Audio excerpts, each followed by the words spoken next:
मैं आपको सुनाने जा रही हूँ रिच डैड पुअर डैड अध्याय दूसरे का भाग तीसरा। सफाई ख़त्म करने के बाद माइक बस पकड़कर अपने घर चला गया। वह अपने डैडी से बात करने वाला था, चाहे वह कितनी ही देर से घर लौटे, और उनसे पूछने वाला था क्या वह हमें अमीर बनने की तरकीब सिखाने के लिए तैयार हैं। माइक ने मुझसे वादा किया था कि जैसे ही वह अपने डैडी से बात कर लेगा वो मुझे फ़ोन करेगा, चाहे कितनी ही देर क्यों ना हो जाए। फ़ोन रात को 8:30 बजे आया। ओके, अगले शनिवार, मैंने कहा और फ़ोन रख दिया। माइक के डैडी माइक और मुझसे मिलने को तैयार हो गए थे। शनिवार की सुबह 7:30 बजे मैंने शहर के दूसरे हिस्से में जाने के लिए बस पकड़ी और सबक शुरू हुए। मैं तुम्हें 1 घंटे के 10 सेट दूंगा। 1956 की तनख्वाह के हिसाब से भी 10 सेट प्रति घंटे का वेतन कम था। माइकल और मैं सुबह 8 बजे उसके डैडी से मिले। वह पहले से ही व्यस्त थे।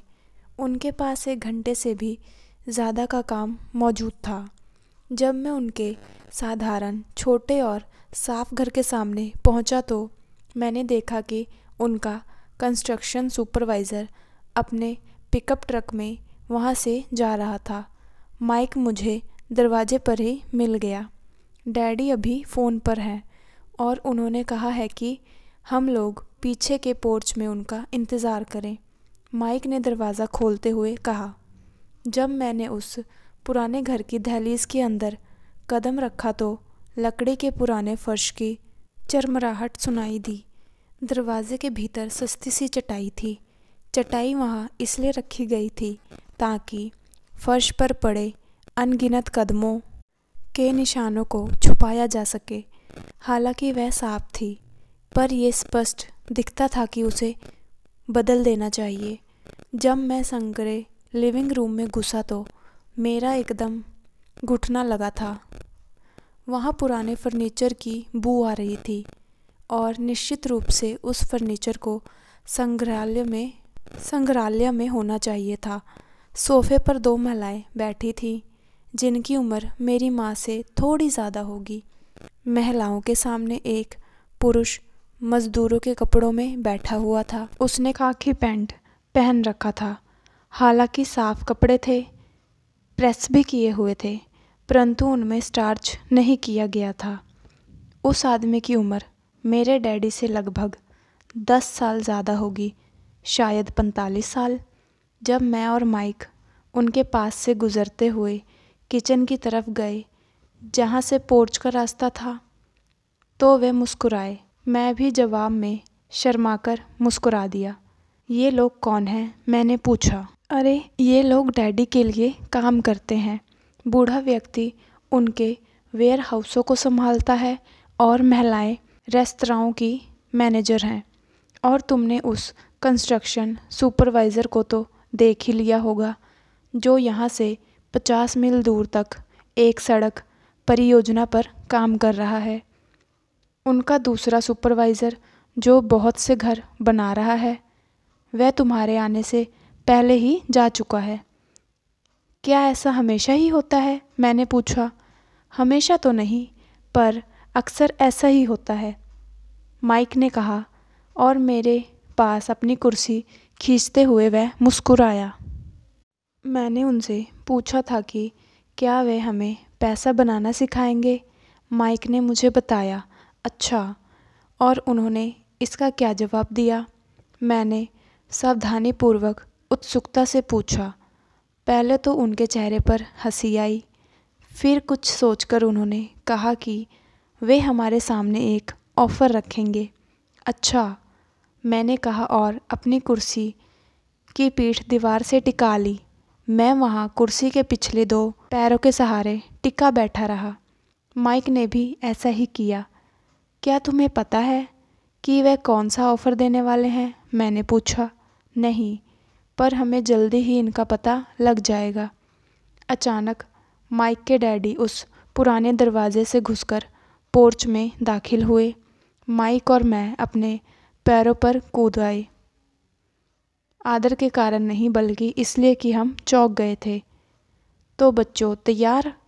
माइक के डैडी ने कुर्सी हमारे पास खिसकाते हुए पूछा। हमने अपने सिर हिलाए और अपनी कुर्सियों को दीवार के पास खींचकर उनके सामने रख लिया। वे एक विशाल शरीर के मालिक थे, लगभग 6 फीट ऊंचे और 200 पाउंड वजनी।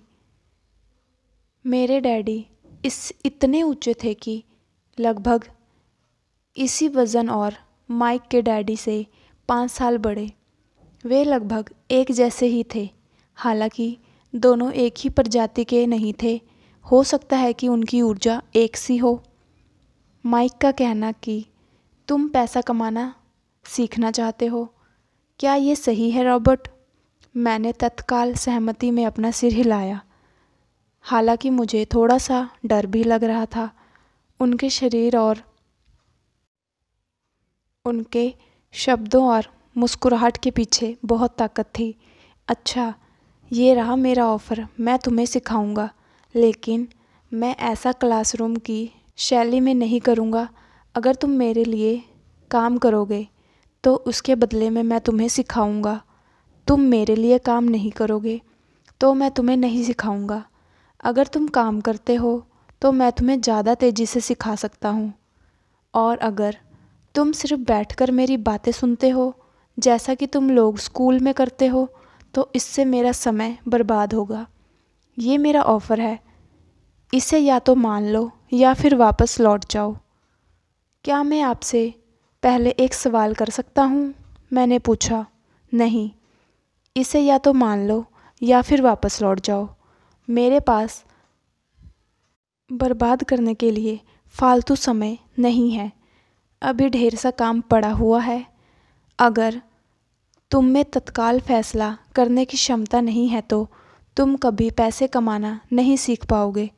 मौके आते हैं और चले जाते हैं, इसलिए तत्काल निर्णय लेने की क्षमता एक महत्वपूर्ण कला है। तुमने जैसा चाहा था वैसा एक मौका तुम्हारे सामने मौजूद है।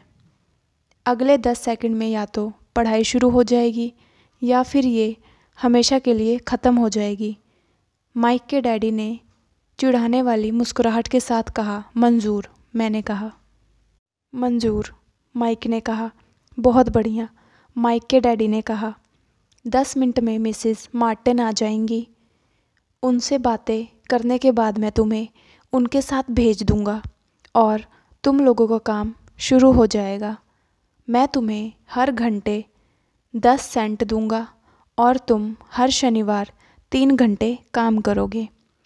पर आज तो मेरा सॉफ्टबॉल का मैच है, मैंने कहा। माइक के डैडी ने अपनी आवाज़ को धीमा, तुरंत कड़क के बोले कहा या माइक के डैडी ने अपनी आवाज़ को धीमा करके तुरंत कड़क के बोले, या तो बात मान लो या फिर वापस लौट जाओ। मान लिया, मैंने जवाब दिया। सॉफ्टबॉल खेलने के बजाय काम करने और सीखने का विकल्प चुनने में ही समझदारी थी। शनिवार की खुशनुमा सुबह 9 बजे माइक और मैं मिसेस मार्टिन के साथ काम कर रहे थे। वह एक दयालु और धैर्यवान महिला थी। वह हमेशा कहा करती थी कि माइक और मुझे देखकर उन्हें अपने दोनों बच्चों की याद आ जाती है, जो अब वह बड़े हो चुके हैं तथा दूर चले गए थे। हालांकि वह दयालु थी, परंतु वह कड़ी मेहनत में विश्वास करती थी और इसलिए वह हमें हमेशा काम में जुटाए रखती थी। वह बहुत कड़क मैनेजर थी। हम 3 घंटे तक डिब्बाबंद सामानों को शेल्फ पर से उतारते थे, उनकी धूल साफ करते थे और फिर उन्हें करीने से जमाते थे। ये बड़ी मेहनत का काम था और बोरियत भरा भी। माइक के डैडी को मैं अपना अमीर डैडी कहता हूँ। उनके पास इस तरह के 9 सुपरडेंट्स थे, जहाँ पार्किंग के लिए बहुत सी जगह थी। वे 7 से 11 कन्वीनियंस स्टोर के शुरुआती संस्करण थे। पड़ोस के जनरल स्टोर जहाँ लोग दूध, ब्रेड और बटर, सिगरेट जैसी चीज़ें खरीदते हैं। समस्या ये थी कि हवाई में एयर कंडीशनिंग नहीं थी और गर्मी के कारण स्टोर्स अपना दरवाज़ा बंद नहीं कर सकते थे। स्टोर के दोनों ओर दरवाज़ों को पूरा खुला रखा जाता था ताकि सड़क और पार्किंग की जगह सामने दिखती रहे। जब भी कोई कार पार्किंग में आती थी तो उसके साथ धूल का गुबार भी आता था जो स्टोर में घुसकर डिब्बों पर जम जाता था। इसलिए हम लोगों की नौकरी तभी तक चलती जब तक एक एयर कंडीशनिंग नहीं हो जाती। 3 हफ्तों तक माइक और मैं मिसेस मार्टन के पास जाकर 3 घंटे का काम ख़त्म करते रहते। दोपहर तक हमारा काम ख़त्म हो जाता था और वह हमसे हर एक के साथ हाथ में 3 छोटे सिक्के डाल देती थी। उस समय 50 के दशक में 9 साल की उम्र में भी 30 सेंट कमाने में भी कोई ख़ास खुशी नहीं होती थी। तब कॉमिक्स की कीमत 10 सेंट हुआ करती थी।